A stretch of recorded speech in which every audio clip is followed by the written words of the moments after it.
When you was talking about depth, what do you mean by depth? Depth is the Isn't that H. the height? That's the depth. But then, like, other depth was because he was also incorporating surface pressure and this. Or I don't know. I'm thinking it means like literally like how deep it is from the top to point A to point B and to point C.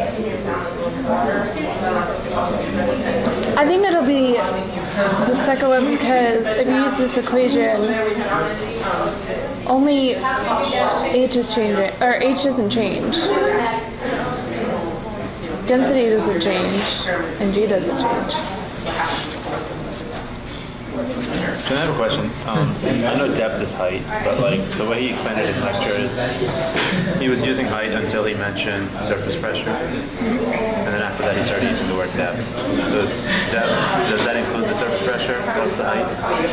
Well, usually, I'm not sure what happened in lecture. Usually the word depth refers to sort of your distance from the surface. That's what I was thinking, like depth refers to like it's a different depth, so you're gonna have like this is the depth between the surface and A, B, so like the only thing that is changing is height, like P and G would stay the same. I was just Well, asking based on what he it's explained in So therefore the pressure is increasing as you get deeper, which Right. makes sense. Well, it's asking if, compared to this one, if you make the thing wider, will it shoot out different? Right. So H I isn't think it'll shoot changing. out the same, it'll just shoot out less, With less force. like it won't shoot out as far. Okay, so you're saying it won't shoot out as far, so this will do something different in the little. It'll be like weaker as it's like the acceleration of the water leaving the hole won't be Actually, no, it as won't. fast. Okay, won't be. Because there's more area to contend with, so. Good. So here you're saying there's more area here, so there's more area to contend with because it's wider.